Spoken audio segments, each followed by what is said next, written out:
UFC 312 is now in the books. Anshul Jubli takes a bad loss against Quillan Salkilld in 19 seconds. Didn't really get to show his skill set. Came back after a year and a half and got stopped in 19 seconds. Really, really sucks. There's not much to say. He just used the wrong hand to parry and got caught with a beautiful right hand. There's not much to analyze as well. I'll still say it's an early stoppage, but I understand where the ref is coming from. Anshul fell awkwardly, he felt like a dead body, and I don't like saying that. It's my teammate, but the truth is the truth. He fell real hard and then he covered up. When you do that, most refs are gonna call the fight there. They just don't want you to take that unnecessary damage. I'm old school, man. I want to see to the fucking death. Referees should allow fighters to basically at least try to give a better account of themselves. It's not easy, I get it. Fighting is a tough sport, and for referees at that moment, they don't exactly know what's going on, right? It's hindsight 2020, you can say, but it still was an early stoppage. Quillan rocked Anshul. He hit him with a beautiful 1-2 and caught him right on the temple, knocked him down. And I agree, a lot of guys are saying that he looked bad when he fell down, and he did. His head bounced off the canvas and he covered up, right, to prevent the follow-up shots. But as soon as that happened, he was already up. He was on Salkild's legs. He was trying to take him down. And it kind of sucks, man. It's a year and a half of training hard, coming off the Mike Breeden loss, which is quite a bad loss for him. To come back and get stopped in 19 seconds is a horrible thing. It's kind of terrible. But it is what it is. I've seen lots of bad stoppages. I've also seen some very late stoppages, which resulted in the other fighter winning. Czech Congo versus Pat Barry comes to mind. Frankie Edgar, Gray Maynard.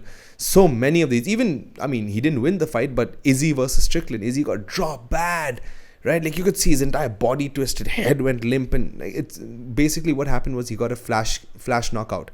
I assume it's the same here. The fight started.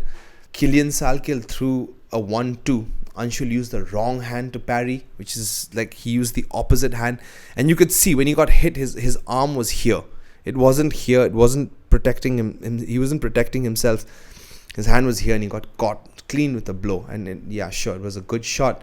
But I still think it was an early stoppage. Indian MMA fans obviously don't seem to think that. They seem to think that they're better Indian fighters, etc., etc. I don't. I think Anshul's the best Indian fighter we have, and this basically sets Indian MMA back at least 5 to 10 years. I don't know if we're ever going to see an Indian fighter do as well as Anshul did to win the road to UFC tournament, which in itself is a crazy accomplishment. It's tough. It's not easy.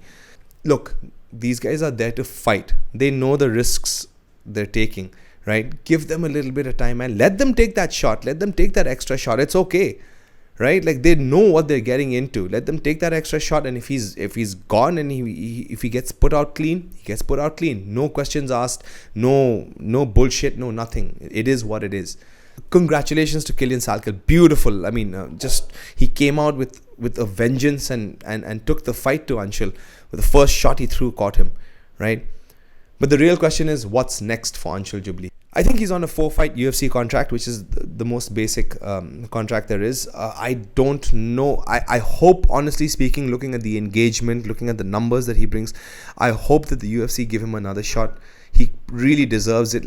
Maybe the UFC gives him one more fight, which is a do or die situation for him. In one of the Singapore fight nights, or or in Japan, or in Korea, anywhere in Southeast Asia. Give Anshul an Asian opponent, someone who's on his level. I would like to see him progress fighting guys who are at his level and not completely over that. Either that's one option that the UFC could go with. The second option is straight up cut him. I hope they don't.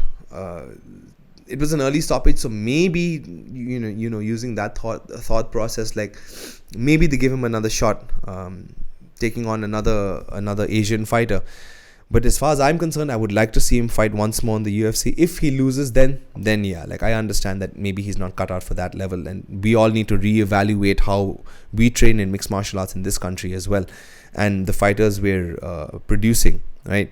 In fact, I talked about this before. Like, if he had won this fight, like, we won't be able to print out application forms fast enough for the gym, for cross train, the gym I train at, and the gym that Anshul trains at as well. We won't have been able to print out application forms fast enough if he had won. But sadly, he took a bad loss, a 19-second loss. All props to Quillan Salkilld, who came out, showed why he was dangerous, why he was the favorite, why he was favored to win. Took out Anshul in 19 seconds. Again, a bit of an early stoppage, but like, this shit's MMA. MMA is crazy, man. All sorts of crazy shit happens. It's gone. That loss is gone. He needs to take it in stride and now move on. I hope Anshul can come back from this. It's a tough loss. The Indian fans are not really very supportive either. The fans are terrible. They talk shit about their athletes, no support, whatever. Anyway, that's a topic for another day. But yeah, UFC 312 in the books. Quillan Salkilld defeats Anshul by TKO in 19 seconds. I hope Anshul can come back from this. My heart goes out to him. I'm heartbroken. I feel terrible about it. But yeah, it is what it is. Anyway, guys, thank you so much for watching. And remember, live MMA now.